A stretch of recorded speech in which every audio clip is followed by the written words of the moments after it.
से माहौल गर्मा गया है यहाँ पे जरा तो जोगी विधानसभा को लेकर के जो कि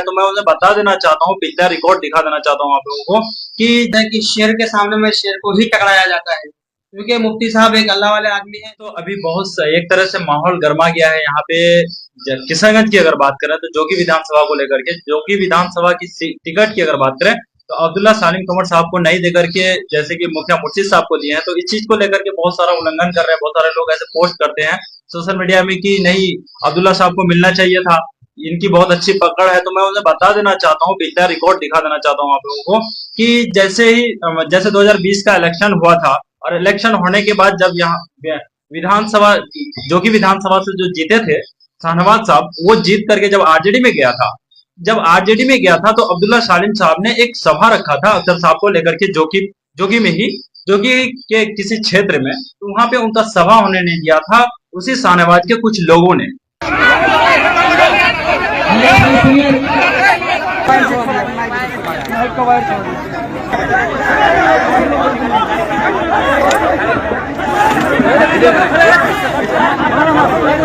ठीक है, तो इस चीज से समझ में आ रहा है कि भैया अगर देखिए मौलाना साहब एक शरीफ इंसान है, समझ गए, और उसके सामने में सारे गुंडे टाइप के लोग पड़ जाते हैं।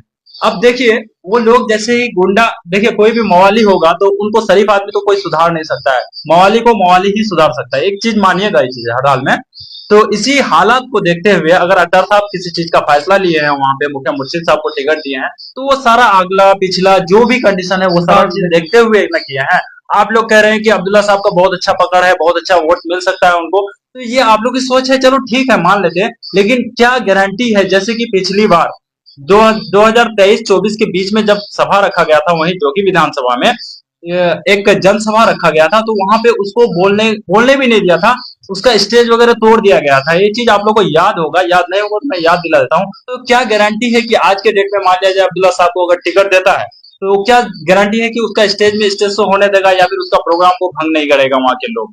तो ये सब चीज को देखने के बावजूद ही अख्तर साहब ने टिकट का फैसला लिया है। ये सारा चीज देखता है भैया, हम लोग और आप लोग क्या बताएंगे कि क्या सही है क्या गलत है, वो आला कमान है, वो हर चीज को देखता है। हर चीज को देखने के बाद भी टिकट को मुकर्रर किया जाता है कि किसको देने से बेहतर रहेगा, किसको नहीं देने से बेहतर रहेगा। भाई आप एक शरीफ इंसान है और शरीफ इंसान के सामने कोई मवाली आ जाएगा, जाहिर सी बात है आप डर जाइएगा। जैसे कि वही सभा नहीं होने दिया था तो उसके खिलाफ कहाँ कुछ और कर पाए, है कि नहीं? माना जाता है ना भाई, आप सभा करने गए हैं और आपका सभा ना होने दे कुछ लोग, तो उसके खिलाफ भी कुछ नहीं कर पा रहे हैं, इसका मतलब आप ऐसे हो सकता है कि आप बहुत मजबूत हैं, लेकिन इस हालात में तो आप बहुत वीक निकले ना।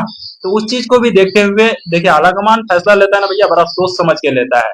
ऐसा नहीं है, उल्लंघन नहीं करना है। एमआईएम का टिकट जिसको भी दिया है तो एमआईएम के चाहने वाले जितने भी लोग हैं, मैं तो ये कहूंगा कि एमआईएम को सपोर्ट करना है, ठीक है। हालात जैसा भी हो उसके हिसाब से आप लोग हर हाल में एमआईएम को सपोर्ट कीजिए, ठीक। देखिए भाई, सबसे पहली बात है कि शेर के सामने में शेर को ही टकराया जाता है, क्योंकि मुफ्ती साहब एक अल्लाह वाले आदमी है, दाई अल्लाह आदमी है, इसीलिए कि वो शेर के सामने में उतना खुल करके बात नहीं कर सकते हैं। बात तो कर भी सकते हैं, लेकिन उनके पास वो गुंडे लोग हैं और गुंडे के सामने में गुंडे को लड़ाना बेहतर होता है। तो अगर जोगी के अंदर जो एक सभा रखा था मुफ्ती साहब ने, तो वहां कुछ देर के बाद ऐसा लफड़ा लगा दिया शाहनवाज के आदमियों ने, सभा होने नहीं दिया। तो जब सभा होने नहीं दिया तो इसका कारण कमी किनकी रहा? मौलाना साहब का रहा कमी। भाई जब आपका घर में आपकी सभा होने नहीं दे रहा है, तो हो सकता है कि आज के डेट में अगर आपको टिकट दे देती है अगर आला कमान, तो आने वाला वक्त में आपका नुक्कड़ सभा नहीं होने देगा, कहीं भी रोक देगा कि आपको सभा होने नहीं देंगे। तो इसी तरीके से आला कमान जो देखता है कि 2023 के 22 के बीच में जो सभा आपका रोक दिया गया था, नहीं होने दिया, इतना लफड़ा झगड़ा कर दिया, तो वो उसी को देखता हुआ अगर आज आपको अगर सीट दे देते हैं अगर आला कमान, तो आपका जगह जगह में सभा होने नहीं देगा। हो सकता है कि लफड़ा लगा देगा उसका आदमी, सरफराज का आदमी लफड़ा लगा देगा, शाहनवाज का आदमी लफड़ा लगा देगा, और बहुत सारी बातें हैं। इसीलिए आला कमान जो फैसला करते हैं, हम सबको आला कमान की बात मान के चलना होगा।